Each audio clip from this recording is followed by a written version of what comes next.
How's it going, everybody, and welcome back to another episode of the Sports Weekly Podcast here at the Iowa State Daily. As always, I am your host, Brett Twellmeyer, and I'll have my co-hosts introduce themselves. What's up, everyone? Assistant Sports Editor Pavel Markovic here with you. Sports reporter Caden Storm. Guys, for the first time since 1980, Iowa State is 5-0 in football. Can't believe it. I can't believe it. How about that? First time in our lifetime. Best start that they've had in our years of living.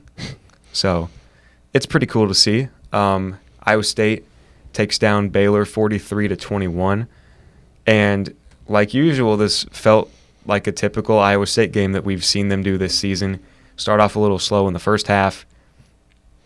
Get your stuff in order, get everything ready to go, and then just kind of dominate the second half. Yeah, that's what's typical Iowa State ball.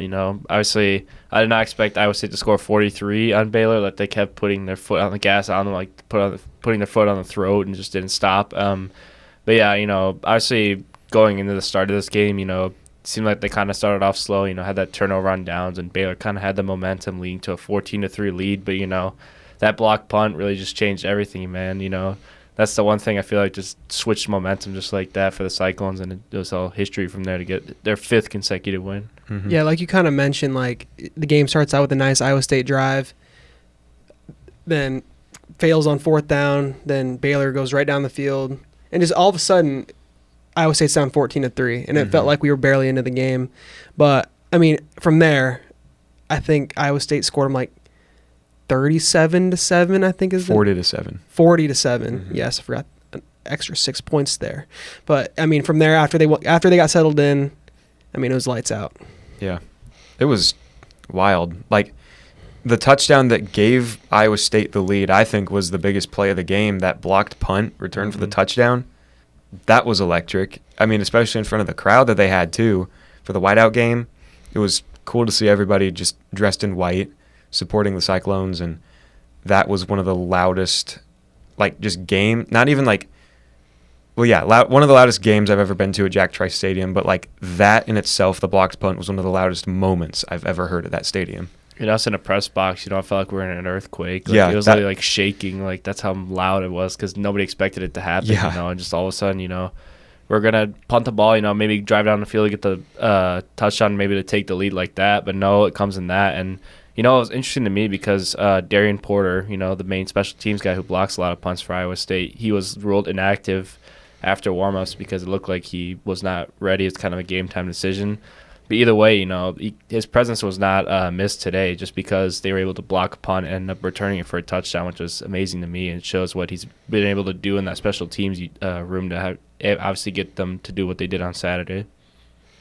Yeah, and I think, after that big play, obviously – you get the block punt, you take the lead, but it wasn't perfect right after that though. We get the ball back, we go right down the field before half, and Rocco Becht has a pretty inexcusable interception there on the goal line. Yeah, that was bad. And then then Baylor comes out right away in the third quarter, and they go down and take the lead right back. But this team wasn't phased. Like that second half from that touchdown on, it was pure domination.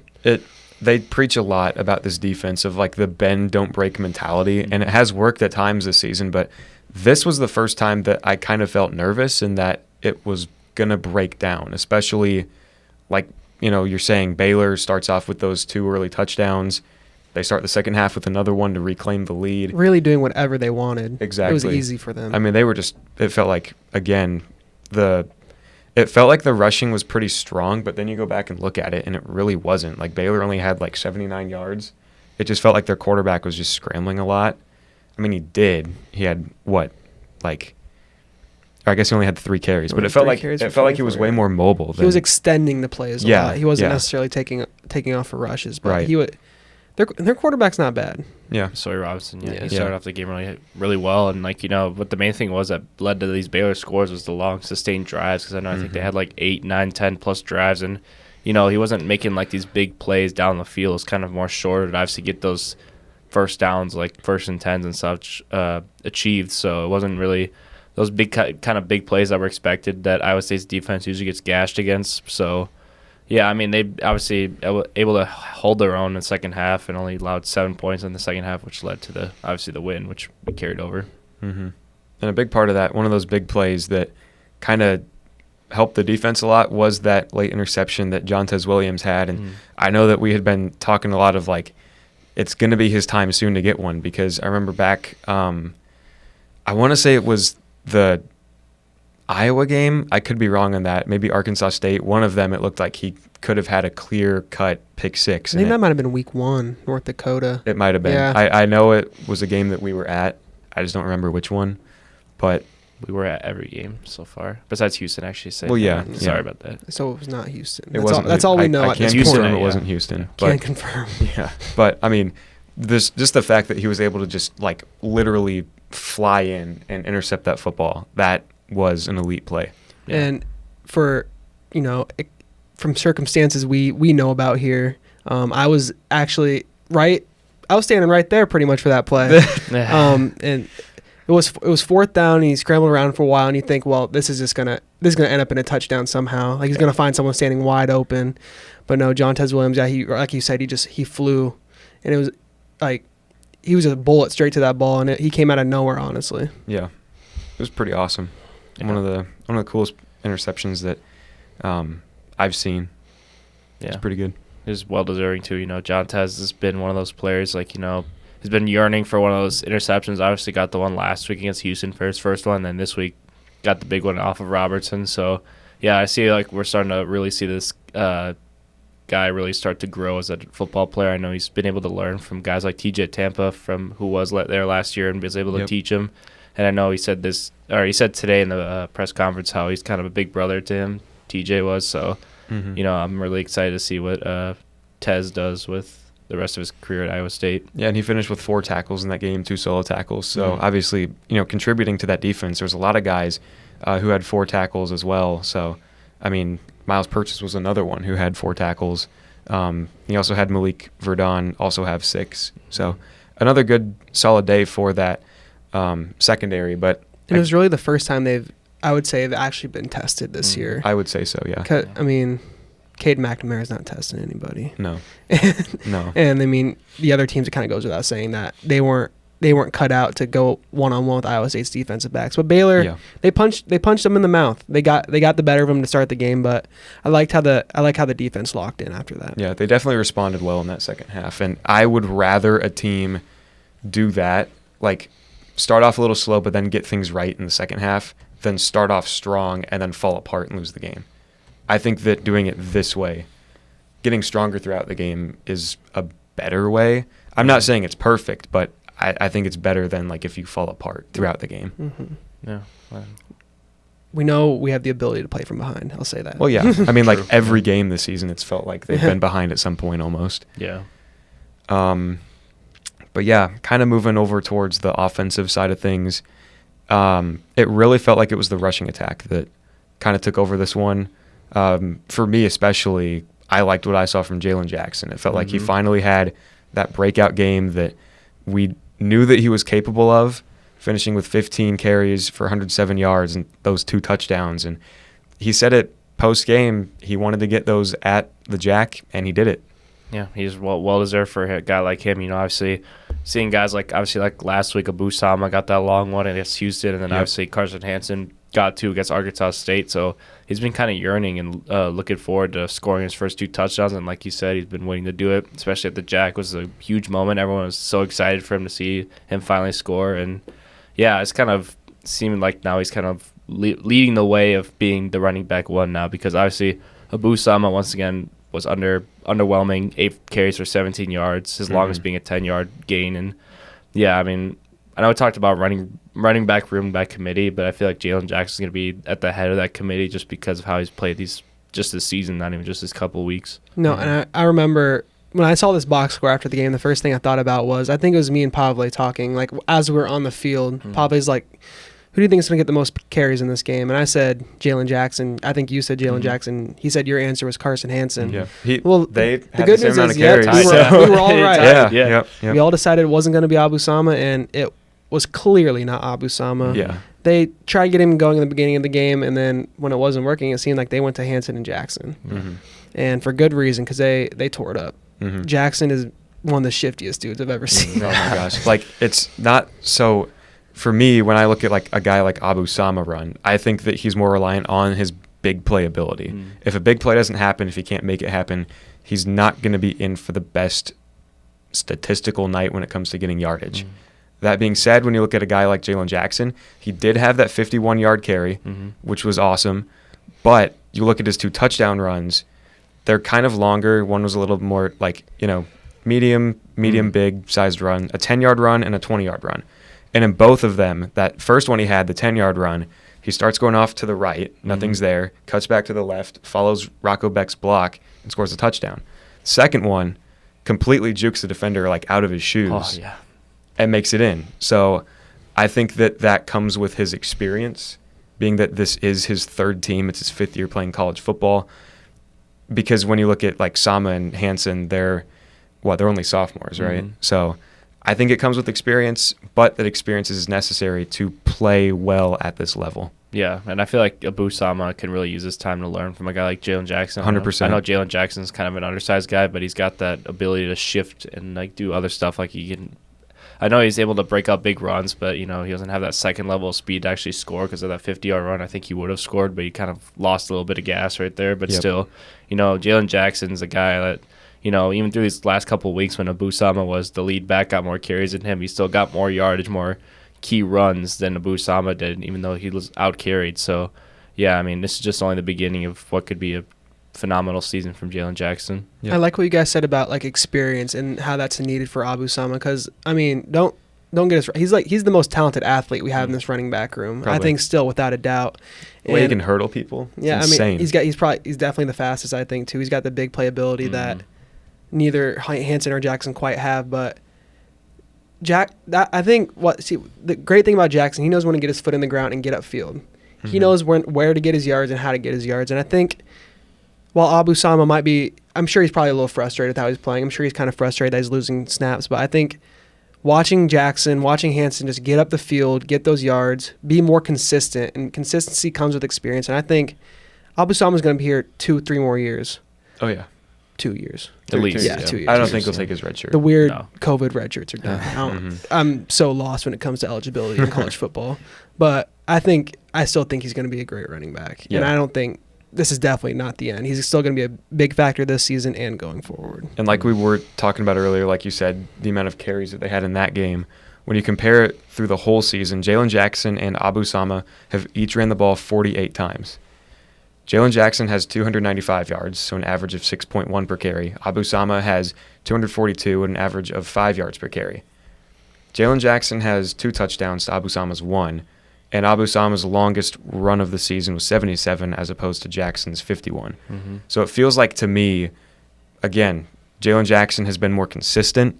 Abu Sama definitely reliant on those big plays. Yeah, and obviously the one that was 77-yard again, that was a touchdown run. And you take that away, like you see 48 carries, and I can't do math, 242 minus 77. That's still under 175 yards rushing. Like that's very, very low from what we thought of what Abu Sama was going to do this season. But still, like you said, I feel like, Jalen Jackson, high and away, has been the more consistent running back, be able to get more yardage from – he's less reliant on big plays, I should say, and still gets the key yardage. And I feel like even a guy like Carson Hansen will be above Abu Sama very soon because he's only 31 yards below him, and he only has 7 less carries, and he's shown more than Abu has this season. Well, even like the touchdowns that Jackson has, it wasn't his longest run of the season. He was able to get that long run and still score 2 other touchdowns.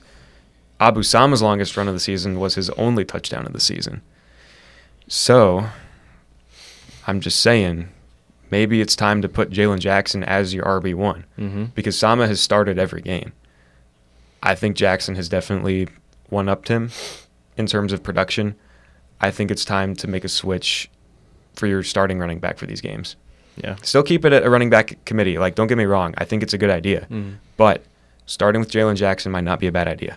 Yeah, and I feel like, like that's what you kind of need. Like, you have to say running back, room by committee, get to keep the fresh legs in there. You don't have to keep one guy consistently in there and not relying upon one guy. So, I like that strategy, and it seems like what they're going to keep, which is good. So, but Jalen Jackson should hide away. Like, if it wasn't evident after this game, then I don't know when it'll be evident that he should be the starter. Yeah, because a lot of these games have kind of gone the same. You start with Sama.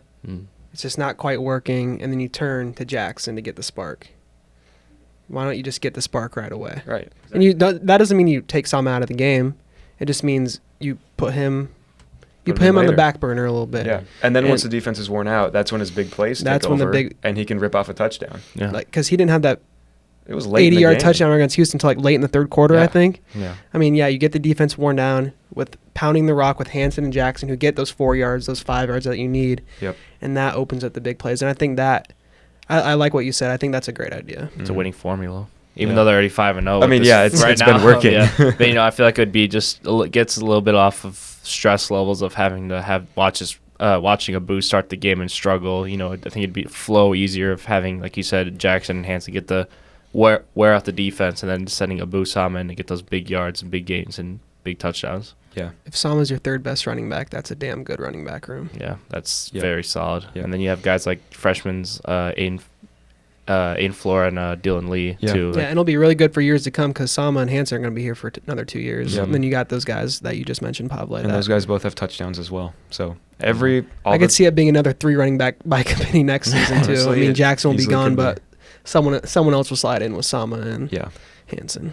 And it felt like it was a really balanced attack too the whole game because rushing, including like Rocco Becht, even like Jalen Noel and Easton Miller ran the football, but as a whole, 265 rushing yards, that's fantastic. I didn't really expect that to be happening the way that they were running the ball earlier in the season.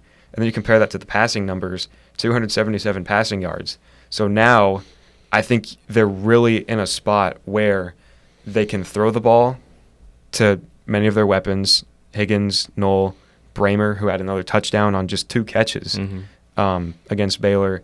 And now you have this 3-headed monster in the running back room. So I like where Iowa State's headed. You've got 3 big options in the receiving room. You've got 3 big options in the running back room. Yeah, but one thing obviously we're going to keep talking about too is having more of those options in the receiving room. Oh, yeah. Like you saw only 4 receivers caught a pass in this game. Like nobody else even caught. Like even we talked about Eli Green, Isaiah Alston has not caught a pass this year yet. Betty Nagoya either.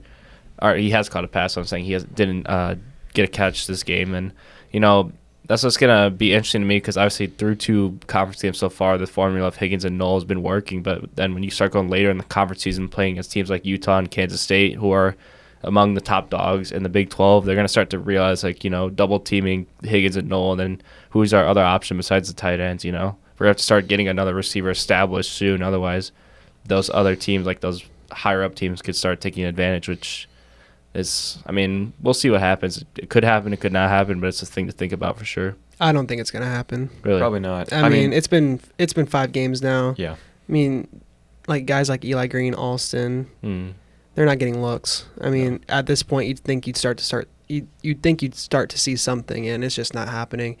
And I guess, it's working, Yeah. I mean, if you can have Bramer as that third option, I think that's plenty fine. But even he only had 2 catches. Again, it worked. You didn't need him, but you're going to. You're going to probably this week. We'll talk about West Virginia in a bit, but you're going to probably need him. You're probably going to need other options. Noel and Higgins are amazing. And I just think it's got to be the tight end room that is that third target, whether it's Bramer, whether it's Moore. I just don't think a third receiver is emerging in this room. No. It's fair. Alston still doesn't even have a single catch through 5 games, which is crazy considering like his height, his athletic ability, what he did at Army. Like, I don't know. I feel like they would have at least used him in like 1 game, gotten him at least 1 catch by now. Yeah, but we have a winning formula with what we have right now, and keep it working until it falls apart. Yeah, they, like you're saying, Pavle, they threw the ball to 4 people. If you take away the blocked punt touchdown, Iowa State still scores 36 points in this game. They still win by 2 touchdowns if they don't have that. Like, the offense is rolling. And I think getting back to like that third receiver not emerging, I think this is where an underrated injury from the offseason is Daniel Jackson. Because I think he would have been that guy. And for sure. Unfortunately lost him right before the season started. But I think Daniel Jackson would have been that guy probably. And it's unfortunate that we don't have him.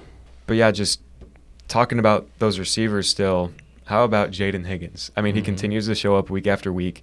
8 catches this week for 116 yards, and he got a touchdown, which extends his streak to 7 games. Yeah, that's what we expected from Jaden Higgins. Like, going from last season to this season, he's been outgaining Noel, at least of recent, because Noel started off the season hot, getting 100-plus yard gains, and now Higgins starting to really emerge as the number one guy. And, I like the competition we have there, because it's kind of fun to watch who gets more yards every game. And it's not really necessarily a bad thing. It works. Both of them are doing their jobs. And, yeah, both of them have been amazing, Noel and Higgins. Higgins is a red zone cheat code. Oh, yeah. I mean, For sure. he's a touchdown machine. I think this streak continues for. I don't want to jinx it. I'm going to jinx it. Knock on wood. Just don't say anything. I Just think. don't say anything. Yeah, you guys know what I mean. Okay, he's What a do you touchdown. mean? He's a touchdown machine. Yeah. I mean, And machines just don't stop working randomly. I'll just leave it to the facts. Iowa State is undefeated this season when he catches a touchdown.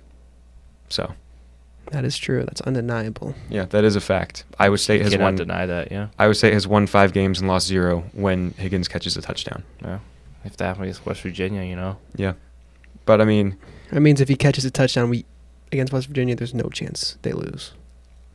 No chance. stats would say so. Stats would back that up. Yeah. That's Yep. That's next gen analytics right there for you Yeah. guys. Big brain. But I mean, looking at Jalen Noel, I thought that he had a good game. 5 catches, 98 yards, back to nearly that century mark after kind of 2 off weeks, I would say, like 30-some yards, 40-some yards for those games. A little banged up. Yeah. I mean, he did have that cramp in the Houston game, so maybe that played a little factor. But, I mean, it looks like he's back. Looks like he's still good, still catching passes, still getting yards.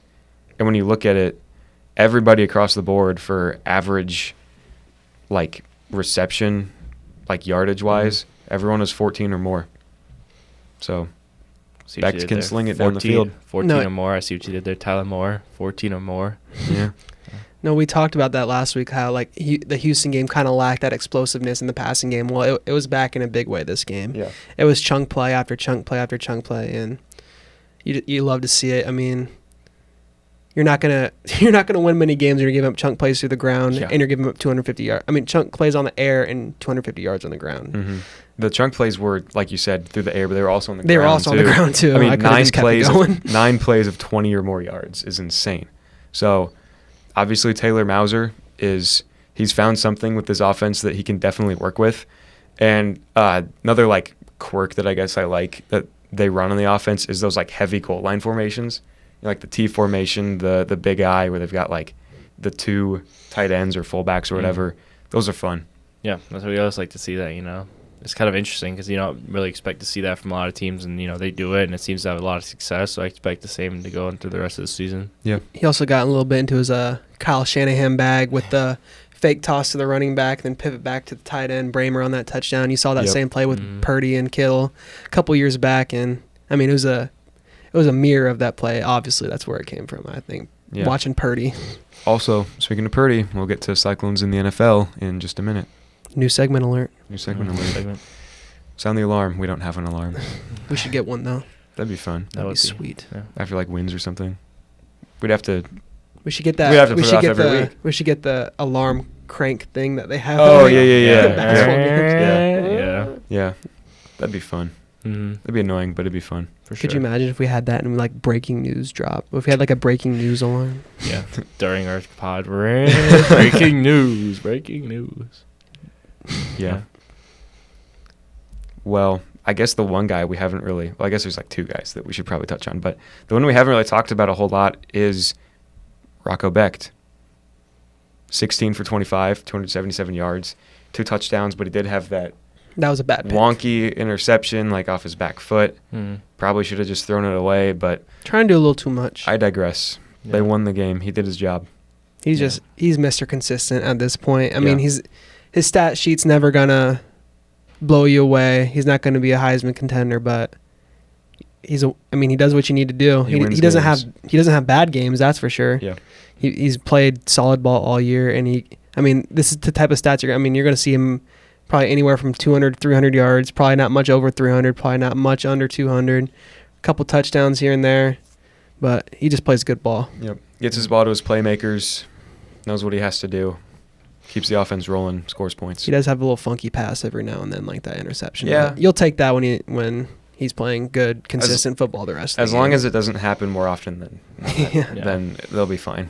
Yeah, I would say even besides, like he talked about his wonky interception, which it looked like he was trying to throw it out of bounds, but at the same time, I don't think he gripped the ball correctly. He might have just like wobbled out of there, and then obviously in the arms of the defender. But still, I do feel like, obviously, like you said, still has played really consistent, still has led this team to a 5-0 start, and I feel like he'll continue to do that, especially now heading into halfway about the conference season. I guarantee you he grips the ball better than Cade McNamara does. Like, that dude does not use the laces. Like, Yeah.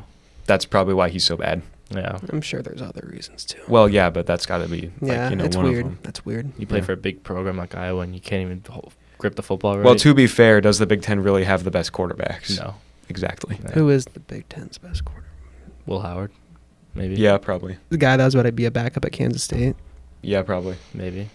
Makes you think, doesn't it? Who's the Big 12's best quarterback? Rock I mean, Maybe when healthy, Cam Rising. Probably. I would agree with I mean, he's that. 35 years old. Does Yeah. that count? I mean, he's still in the Big 12, so does he play for And is he- you? yeah, Does and he he- play college football? Is he ever going to play again? I mean, who knows at this point? Well, I mean, he might, but he'll probably just get injured again. Yeah, He I might be mean, on some NFL team's practice squad after this at most. he hasn't UFL. played since the 2014 Rose Bowl at this point, it feels like. Hmm. Which I think it was the Rose Bowl, really, where he had like his last game. Like his Yeah. last full action. Yeah. Wow. Well, final guy we should probably touch on, Kyle Conrarty. Of course. Had, I think it was his like most points scored or like most field goals or whatever at Jack Mhm. Trice Stadium. 3 for 3 on field goals. However, 4 for 5 on PATs. Yeah. Now, Inexcusable. well, I'll play, I'll be the good side of this. So, it was windy. it was. It was windy. very windy. Campbell post game did say that it didn't really have an effect on anything. How much But- can wind affect a 20-yard kick? I mean, it looked like it just like grabbed it and like threw it in a different direction though. Yeah. So I mean, I did it not have see to- like the all 22 angle from like behind the goalpost. So It had maybe I'll have to something look to at do with that. it. Maybe I'll have to look at that. They had to cancel the halftime drone show because of the high winds. then we got so- the drone show and the blocked punt. Yeah, true. Well, made did you up guys for see West Virginia's doing a drone show during halftime? They're making So up it's for going to last be windy week. there too. Yeah. Okay. Cool. Yeah, I mean, Awesome. obviously, Kyle Conrarty, finally got more than one field goal kicked at Jack Trice in a game, and Yeah. obviously looked great doing it. Besides the extra point, which didn't matter in this point. Obviously 44 or 43 points compared to that. Oh no, but anyways, still, yeah, we're not complaining about that here, but obviously great to see Kyle Conrarty make those key kicks, and obviously again when he got his name announced, everyone Yep. cheered really loudly because I feel like just every home game he will be because he won the state of Iowa for us. Dude is a celebrity here at Ames. Well, in his defense too, that was a very funny missed extra point because, I mean, you scored the touchdown, you're on 12-14. They decide, you know what, we're not going to chase the 2 points yet. Yeah. We're just going to go for the safe option, kick the extra point, make it a 13-14 game. We can get those points back later. We're going to have to score again anyway, Well, then you just go ahead and miss the extra point, and you might as well just went for 2 at that point. But Mhm. It didn't really matter in the grand scheme of things, Not but in the like grand- in the moment, it was like, what are we doing? yeah, it didn't matter in the grand scheme of things, but in the moment, it was everything. It wasn't Yeah. everything. Yeah, but I guess to wrap up this Baylor game, it was a fun whiteout night. It's always fun to go to Jack Trice Stadium under the lights, especially like theme games like this. I love theme games. Like, doesn't matter what it is. Like a gold out at a men's basketball game, a pink out at a women's or like a volleyball game, or like a whiteout under the lights at Jack Trice. Nothing beats it. It's so sweet. And I was very impressed with the Cyclone fans because I knew the student section probably pulled off pretty well, but I wasn't sure if the general crowd would have done a great job with it, but they did. Yep. Everyone did a great job with it. It was sweet to see. Shout out the fans. Yeah, Shout they out the showed fans. up, man, and it really helped them on Saturday. Get that momentum back, especially that block punt. The stadium was crazy, like we talked about. It was bumping, and Yeah. it ended up working out in our favor. And I'm looking forward to more of these theme games. We still got to wear all black uniforms, the blackout soon. Yeah. I don't know if it could be against UCF now that's confirmed to be a night game, but maybe who knows? It would make sense. Maybe Yeah. they will. Maybe, yeah. Or, I mean, we know that's a night game too. Will Jack Trice Stadium ever play a day game ever again? Maybe against Cincy. That's it, because homecoming against Texas Tech probably will be a night game or like a later game, 3:30, Mhm. and then Kansas State will most likely be a late game, either late afternoon or nighttime, just because it's the last game of the season and it's Farmageddon, and it's a team I can't say. It's not like a bum team like Houston. Even the away games, I feel like, are primed to be night games too. We know West Virginia is. Kansas probably will be. Well, I think Kansas will be a day game. If Kansas could like play better, and I'm pretty sure the Chiefs so play on the field the next day. So True, maybe they yeah, have I to feel like prep. it could be like I'm pretty sure I 11 looked a.m. in. I think Maybe I 1 looked. p.m. Maybe Man, I if was it's 11 a.m., I'm gonna maybe I'm cry. wrong. Yeah, you gotta drive 3 hours to KC But yeah, and I have to back. leave at like 6 a.m. the Cyclones are just primetime TV. I mean, all these channels want the Cyclones right in your Well, viewing window. That's what happens when you shoot up to 11th in the rankings. Tied for 11th. Notre Dame. Is Iowa State better than Notre Dame? I don't think Iowa State will lose to Northern Illinois. If that answers your question. Fair enough. True. Yeah, I have to agree with you there. I think they are a better football team. Just looking at quality of wins, obviously, Well, I mean, Iowa State hasn't lost, and Notre Dame has. Yeah. To Like, Northern it's Illinois. literally Like NIU. literally Yeah. as simple as that, Yeah. and to a team like NIU. They do have that win against Texas A&M, but who knows how good? I mean, Maybe we could. I think the SEC is a little overrated. I mean, Um, this season kind of feels like the 2007 season to me. Like, especially this past week where we had upset after upset after upset. There's a lot of parity this season, and especially with this expanded playoff. Anyone can get anyone. Yeah. We see you, Vandy. We probably won't talk about it, but we see you. I love Vandy for that. That was Thank you, Vanderbilt. That No, riding the wave of Vandy beating Alabama straight into the Iowa State game. I was just, I mean, on a high. I was on the rush, the Yeah. adrenaline going in already was insane. Yeah. Definitely. Anyway, Iowa State wins 43-21. And how about we talk some Cyclones the NFL guys? Yeah. Still talking on topic, just, the players who have gone on to succeed Yeah. in the NFL, the next day after Iowa State took care of business against Baylor, and I feel like the one guy who was able to do the most for his team that actually resulted in a win was Charlie Kohler. Obviously, Baltimore's game, to say less, was very fun to watch, against the Cincinnati Bengals, those two teams battling it out, and then obviously Kohler, having a big impact. He was second in the team in receiving. He had 3 catches for 64 yards and a touchdown reception, which is really nice to see. And the longest one was a 55-yard catch and run, which is really cool to see. Getting to see a guy like Charlie Kohler, and especially in a crowded tight end room with Baltimore. You got Isaiah Likely and Mark Andrews, even though he's underwhelming this year, still has done it in the past. So it's really good to see Kohler play well today. And then obviously, in his 2 seasons with Baltimore, he has only had 11 catches for 136 yards and only 1 touchdown reception. But then this Sunday, he had 5 not this Sunday, I should say for the general season, 5 games. He's had 5 catches for 98 yards and a touchdown. So he's getting close to just what he reached in 2 seasons in just 5 games so far. That's crazy. That's like, what, 34 games or something that he has those stats, and now, like, in 5 games, he's almost nearly there for like the yardage and Yeah. like half the catches. That's Yeah. crazy. No, I saw that seam pass to him. I was like, go, go, go. Yeah. go. He unfortunately couldn't quite Did you see break what it, he- but he got that touchdown later. Did you see what he said like after the game explaining how that happened? Yeah. No, I didn't see it. Like explaining how it happened. No. He was all like, oh, they cover like Mark Andrews and Isaiah Likely and like, these good tight ends we had. And then he's like, they forgot about the big fat white guy or whatever. He ain't Wow. fat, Charlie. You're not fat. No. Come on. Don't undersell yourself, Charlie Kohler. You are an NFL player. Yeah. Oh, yeah. Who catches touchdowns. True, yeah. And then going on to the next guy, obviously the main guy that come out of Iowa State, Brock Purdy. It's going to be a hot topic every time we talk about Cyclones in the NFL, But this time Purdy played against the Arizona Cardinals, and I say the Cardinals came back and beat the Niners for a shocking 24-23 win for the Cardinals. And, Purdy didn't look his best in that game. No, I mean, he had, 2 interceptions in that game? Yeah, and both of them were kind of batted. The last one was tough. His hand got hit. Yeah, It and was the first in one, it was batted No by excuses. No excuse. the first one was batted by the Cardinals D lineman. He was like trying to throw, and obviously the hand was up, and then obviously went back up in the air. So I feel like both were just kind of unfortunate, but at the same time, killed San Francisco's way to try and come back into this game, even though they held a 23-10 lead at halftime. So yeah, the 49ers, man, they're starting to scare me a little bit. I know Purdy's still. He's been playing okay. I feel like, obviously there's still room to improve, but, there's times where he could be better, and just a team, I feel like, could just be better. It's crazy that, we're sitting in a scenario where the 49ers are outside of the playoff picture right now. It's still early, But they'll figure it out. I mean, it's weird though. It's Mhm. weird. I'll say that. yeah, Very weird. the fact that like they've fallen off of a cliff already, it's kind of shocking. I feel like it just started with the Christian McCaffrey injury, you know? Yeah. He Yep. was a huge part of their offense. And Yep. obviously, like, you see how much different it is without a guy like Christian McCaffrey. You know, Jordan Mason's kind of filling in the rushing role, but, you know, Christian McCaffrey was like that dual threat guy. He can catch and run the balls really well. So you've obviously seen how they've struggled so far of having that key weapon not in their lineup. And, you know, it's just kind of struggled. But at least going on a positive note for Purdy here, you know, he became the fastest quarterback in 49ers history to throw 50 touchdowns. And that's How what about There's been some pretty good quarterbacks played for the 49ers. Oh, yeah. I mean, Joe Super Bowl Montana, Steve champions. Young, Yeah. just to name a few, Brian Hoyer.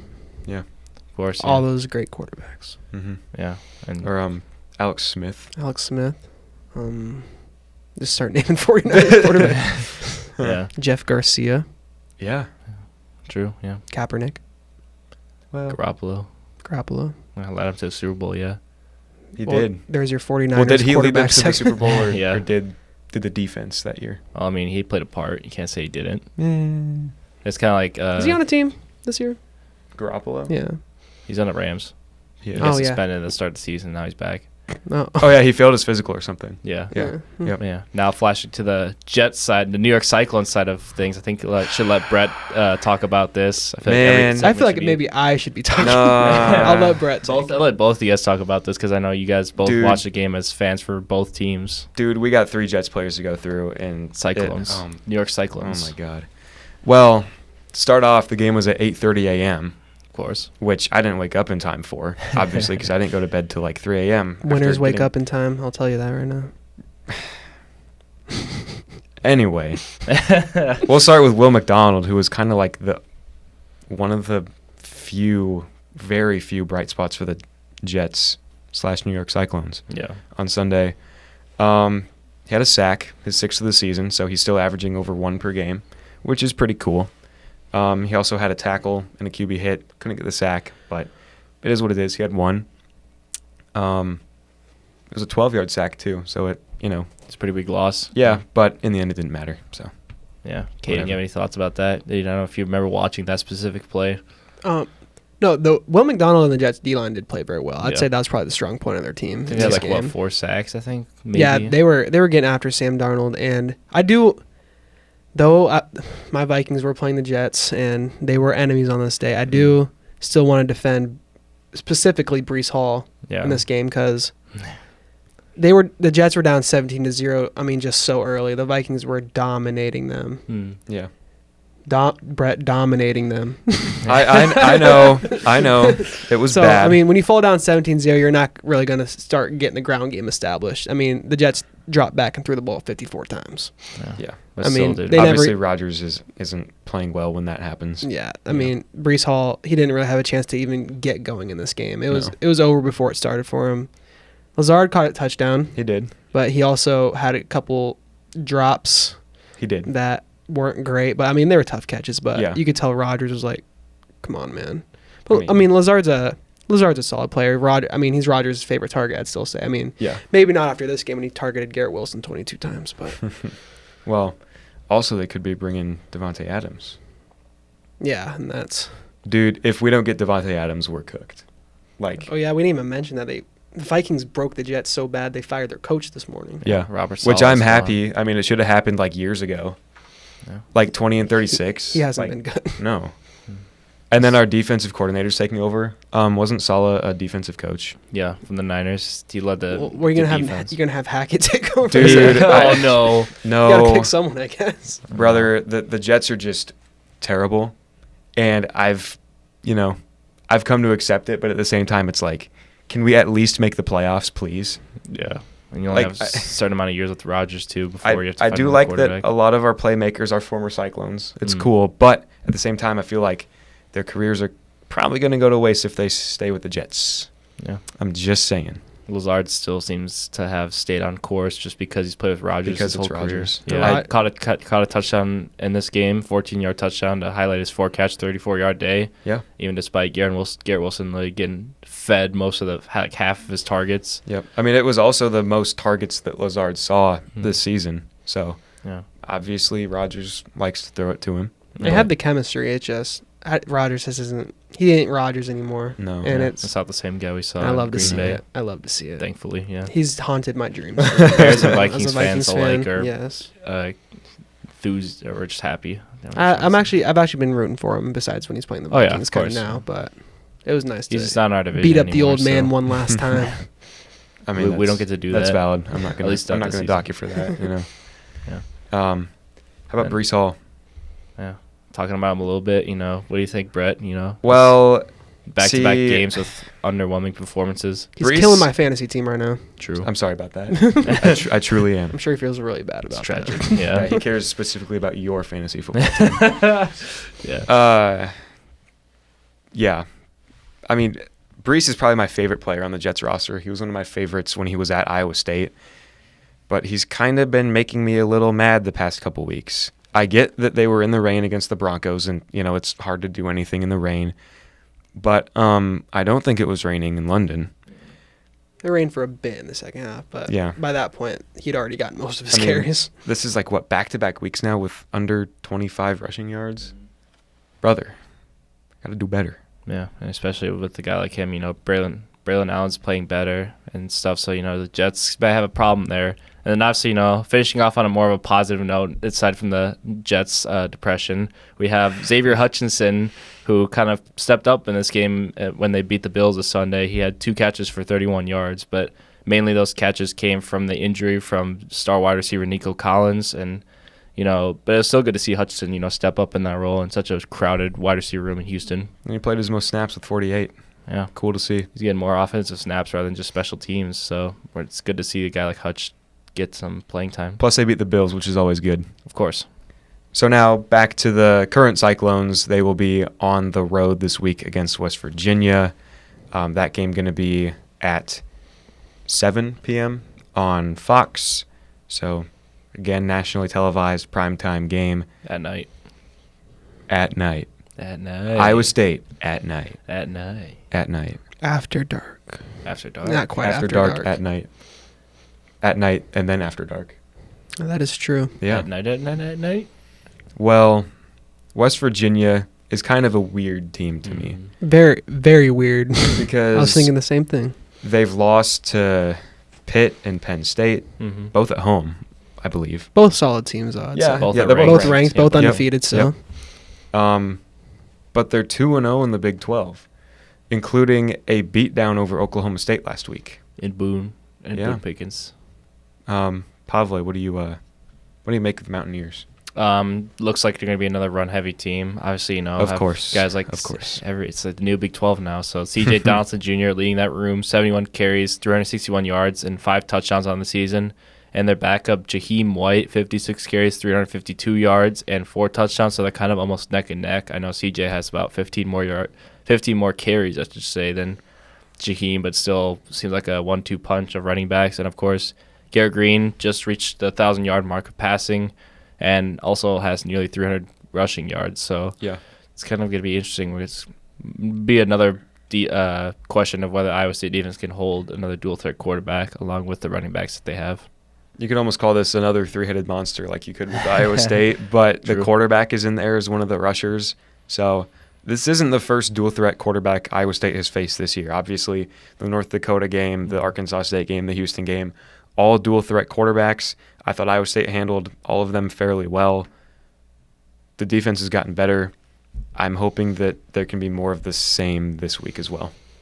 Yeah, I mean, just looking at the game against Oklahoma State last week, they ran the ball 65 times to just 16 passes. And, of course, they were up big, so, I mean, you're going to run the ball more when you're up by 1,000,000 points 20 minutes into the game. But, I mean, Jaheim White, 19 carries, 158 yards and a touchdown. Garrett Green, 10 carries, 86 yards and a touchdown.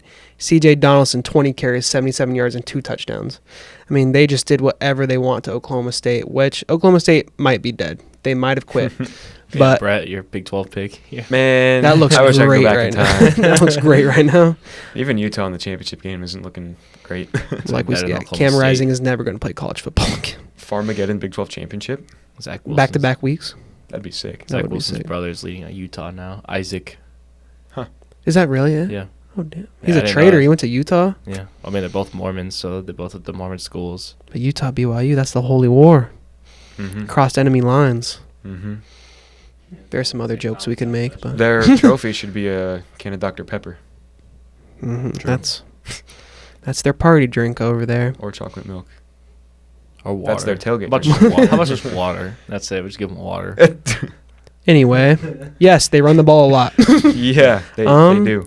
And Even the touchdowns that their running backs have, or even like Garrett Green. So Donaldson Jr. has 5, Jaheim White has 4, Garrett Green has 3 rushing touchdowns. However, I'm not overly impressed with Garrett Green's passing numbers. Yes, he does have over 1,000 yards, but it is less than Rocco Becht by, I mean, I guess it's about 100, but when you factor in that he's only completed 57% of his passes, and has 7 touchdowns to 4 interceptions, it's not great. No, not great to say the least. And obviously, like I talked about, we're going to see West Virginia utilize the run game a lot in this game, especially being at home. You know, West Virginia crowd's going to be behind them 100%, and it's going to be rough for a team like Iowa State, who I know they played at Iowa, and that environment was hectic, so at least they got a chance to learn of how to play in that kind of environment. But still, West Virginia's about the same as Iowa, and maybe a little bit worse, because what else is there to do in West Virginia than watch football? It's kind of like, I mean, you can say the same thing about Ames. Yeah. True, yeah. Or, I mean, anywhere. What's there to do besides watch college athletics? Pretty much, you can say that about any, like what's there else to do? They're in Tuscaloosa, Well, I mean, Alabama. Nebraska, you know, their Lincoln, football stadium Nebraska. becomes like the 3rd biggest city in the state on game days. Yeah. So, That's just how it is in Midwest Midwest. life, yeah. love it here. But yeah, Garrett Green isn't known as a pure passer. I mean, he's Mhm. the thing that people like about Garrett Green. I like about Garrett. He's a gritty guy. He's a West Virginia guy. Gritty. What? Gritty. Gritty. Justin Was that Jefferson, shout out. Yeah, I was just going to say that. You're going to get up and do it now No. When the Vikings lose a game, you have to do the gritty for us. on pod. If On the pod. maybe we'll talk about that off. What do you mean off if they camera. will lose a game this season? They're going 17-0. Uh-uh. Mm. They'll choke a game to like the Lions or something. I want to call that choking. Well- The Lions are a good team. Okay, they'll choke a game to, We'll probably lose to like the Jaguars or something. yeah. Hopefully not. But yeah, anyway, Garrett Green, he's a tough nosed guy. He's like the embodiment of West Virginia almost. He's feisty. He likes to run the ball.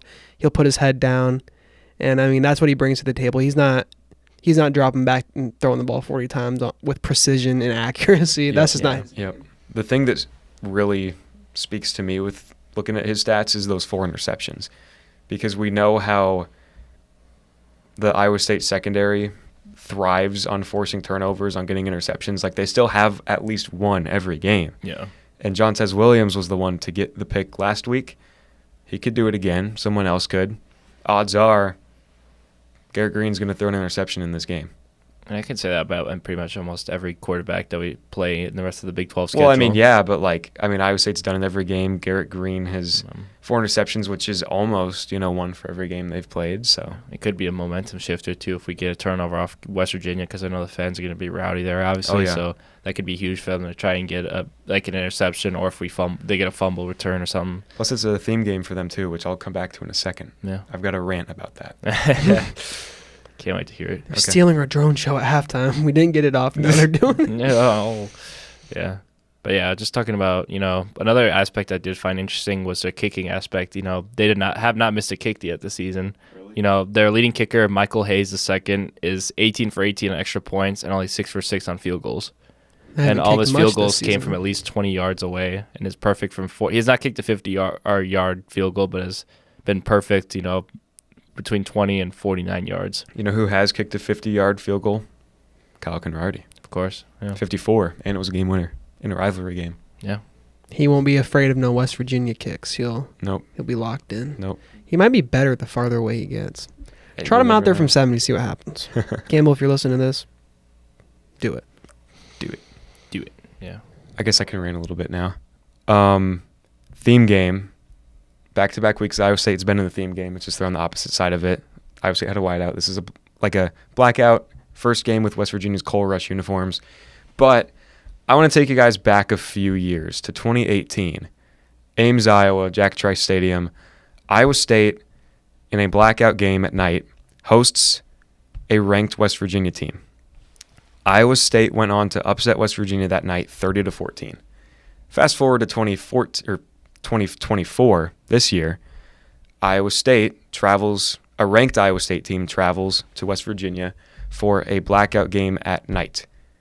Guys, this one has upset written all over it. Yeah, when we do release my staff picks, and that'll be coming out later this week, obviously, I do have I'm a little skeptic about picking Iowa State to win here, just because I feel like it's one of those things. It's going to be like one of those Iowa games where it's going to be closer than we wanted to, just because of the environment. West Virginia's got the passionate fan base, and they just could, if they do establish a run game, it will be troublesome for this Iowa State defense to try and stop them, and the Iowa State offense to try and keep up with this West Virginia team. So it really is just all about capturing the momentum and keeping it, because if they do ever give it back to them, I don't think they would ever try and let it go, because they have the whole support of the stadium, the fans, and the team is able to do that. So agreed. I was at that game. Okay. Against West Virginia back in, what was it, 2018? 2018. I had to look it up, make sure. That featured, at the time, probably top 5 in Heisman odds, like Will Grier, quarterback of West Virginia. And, Iowa State just kicked their butt, front to back, from the beginning of the game to the end of the game. That blackout did have, I think, an effect, on the aura of Jack Trice Stadium. It looked like West Virginia was intimidated. So I get what you're saying about how just the environment of doing something like that, it gets the crowd amped. It gets the players juiced up. Yep. But I don't care. Of course. I don't care. Of course. Well, we're going to put out our stat predictions later in the week, but I don't care about the blackout. I'm just going to say that. How about you, Brett? I'm probably going. It's tough. Yeah, Iowa State obviously looks like the better team, but I would probably. You guys know that I think that West Virginia fans are nuts. Mm-hmm. I would say that they're probably on the same level as Iowa State fans when it comes to dedication, rooting for your team, just being invested in them. I would.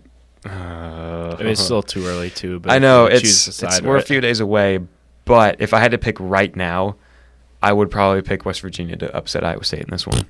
Well, no, earlier in the season, my preseason predictions, I had this as the toughest game of the season because I thought it was the first true conference road test of the season, and it is because West Virginia is, like Iowa State, 2-0 in the Big 12. They've played tough teams in Pitt and Penn State. They haven't beat a ranked team yet. It's a theme game. It's a night game. They're at home. They're trying to continue to just build on their season. Iowa State is too. But West Virginia, I think, given all of the outside variables, they're going to upset Iowa State.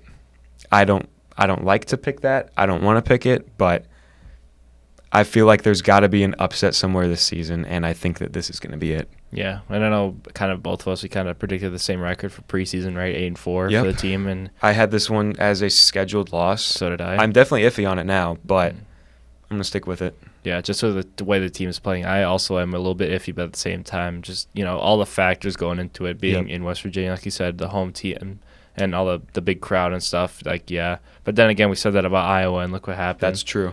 But then again, some Cyclones fans were able to go to that game, still in-state game, but still, I don't know. Yeah, if we're on the same page right now, both picking, for us for now at least, for us to get upset. For now, it could change. Cyclone fans watching this, I just want you guys to know that I have faith in the team. I'm the only one that picked them to beat Iowa. Sounds like I'm the only one that picked them to beat West Virginia. So when you're picking your favorite podcast host out of these three, I know many of you are probably debating that. But this guy right here. Have you guys looked at the line yet? Do you guys know what it is? I have it pulled up. I think it's 3 for Iowa State. 3. I just wanted to see if you guys knew it. See if you guys can guess it. I saw it. I'm knowledgeable in that department. Yeah. Iowa State -3. What's the spread? Or the over-under. Yeah, I know what I'm talking about, guys. 52.5. I see it. So they're expecting this game to be played in the 20s. Yeah. Probably something like they're predicting around like 28-24, 27-24. That's can where see they. it. I could see it. Yeah. I mean, that feels about right. Yeah. Either. It'll I mean, be it could go either direction. One possession game for sure. It feels like this has the making of. Honestly being the most like back and forth game the entire game that Iowa State's played, because every game Iowa State has played so far this year, it's kind of just been. It's been a game of runs almost. Yeah. Not as much like trading blows. Yeah, it's just this team starting out strong and then the other team's coming back, or it's just, I don't know, gas all the way. Yeah. And like you said, the upset has to come. You see, It doesn't have to. It doesn't have it to, feels but like I it think will. I don't. It's tough to say that Iowa State's going to go undefeated because that's probably just not going to happen. Yeah. In Especially this late season. conference. It just feels like this is like almost too obvious a spot for an upset. I'd Yeah. say. Like I could see Iowa State losing like Texas Tech or something. I don't know, man. That's homecoming. I know, true, but You it's just said like it's off it's of a almost when bye. you least expect it. Yeah. It's like going on the road to Morgantown, of course. That's like an upset spot. Yeah. I feel like I think this team's going to be geared up. I think they're going to be ready for it. Penn both State of was ready these for it. these next two games, I feel like one of them is going to be a loss. If not one, then the other. UCF looks rough. We'll talk about that next week. Like I Roger don't Harvey know, yet again RJ Harvey, will probably dog. kill us. Their offensive line, dogs. The fact that they're probably going to be, wanting to win for those hurricane victims too. So That is Yeah, true. you're they might have more to play for than just winning a game. Because who knows if they're going to play this weekend. They're scheduled to play host Cincinnati, and that game probably won't happen because of the hurricane. So Yeah. That's crazy. I mean, Orlando's a pretty it's about as landlocked as you can get in Florida, and still going to affect them like crazy. Which It's is barely landlocked though. I mean, like it's like in the center of Florida. I Well, know yeah, it's I not know, I know. landlocked, but like it's not really close to the beach or anything. Yeah. And that just shows you how crazy it is down Mhm. there right now. Well, doesn't like most of Florida sit like below sea level though? A lot of it does. Yeah. So Yeah, it's gonna. Disney World's going to be underwater before long, probably. Yeah, there's gonna be a lot of college football games affected by. Oh yeah. And obviously, we already had much App more State- serious stuff than App college State football. versus Liberty, like a week or two ago, was canceled. Like I know South Florida. I think they're scheduled to play on Friday, Mm. and they're from Tampa, and that's where it's gonna get hit the hardest. And Yep. There's no chance that game gets played. At least not in Tampa. That's No. for sure. the Buccaneers I think they're traveling to New Orleans this week. They had to travel early because they wanted to avoid the hurricane. Yeah. I think. Yeah. Yeah. They're probably not coming back in their state. I mean, Yeah. I don't- And then your brother had to evacuate. Yeah, He goes to UCF. he's back. Yeah, luckily he was able to get back home safely. He's back home. So yeah. I'm sorry. Where's your brother go? What do you think? You say UCF? Yeah. Oh, okay. So it's gonna be a little Yeah. house divided in a couple weeks. Yeah, 2 weeks. Yeah, and my family will be out here. So yeah. that's- It'll be a fun game. Show him but- who the real football team is. Yeah. Even though I can't show my fandom towards it because, we're being neutral Yeah. reporters there. Yeah. But still, it'll be a fun time with my family there and stuff, Always a good time. But yeah, I was happy they got on, just hoping and praying for the best for everyone in Florida right now because it's expected to be really bad. Yeah, absolutely. Let's see. Iowa State's 5-0, the first time since 1980, which we know. Have we ever been 6-0? We have. We I'm have. glad you brought that up. When do you think it happened? Well, this one happened in 1980. I'm gonna throw out 1943. You're close, but it's 5 years off. 1938. 1938. Ah, okay. I was in the right era. Do you think Iowa State's ever gone 7-0? No. They have. Damn. Guess which year? 1938. Yes. Hey, we've never won 10 games. They didn't win 10 games that year? They've They never only had won 9 10 games on the schedule. They went 7-0, lost one, and then tied one. Yeah. See, when you go by winning percentage, that would be a 10-win season. Another That's thing. how we're going to cope from now on. Another thing. 1938 team was legit. Don't worry. They were ranked at one point too. That's so. great. Hey, top First year 25. they ever hit the rankings. Yeah. If we beat West Virginia, UCF, we're gonna have a good column coming out from Brett about the 7-0 start. Could Yeah. it's also So could. we've never We gotta been- wait and We've see. never been but 8-0. No, 8-0 could come homecoming against Texas Tech, that's but like, that's like way far down the line. Where yeah, we we can't still get gotta too focus far on West away. Virginia. We can't think about the future yet. Yep, This Yeah. this is the toughest test I think that we have until we get down to the Utah game. I agree. If Iowa State wins this game, things are going to happen. Yep, We will be a top 10 team if we beat West Absolutely. Virginia. Be ready Absolutely. to tell your loved ones about a top Now a top 5 Iowa State team going into Salt Lake City. the one thing I will point out about that 1980 team, they did start 5-0, but after that they went 1-5. Mm-hmm. But this isn't the 1980 team. Oh, this is better than the 1980 This is team. 2024. Yeah. This is, the future's now. The future of Iowa State football that everybody wanted of this team is here right now. Like you said in your column, the golden age of Iowa State football. Golden age. And in terms of this year, I still don't think they've played their best game yet. No. I still think that's Nope. yet to come. There's still been flaws, like, at least somewhere in every game. And if they Nope. want to break it out, this might be the game to do it. Could be. Honestly, they might have to. I mean, West Virginia's not really like that great team to do it against, but still it could be used, especially in a hostile environment. Yeah, any road game, honestly, is... One thing I did want to touch on with this game, we saw it in the Iowa game. It took Iowa State a while to adjust to that crowd noise.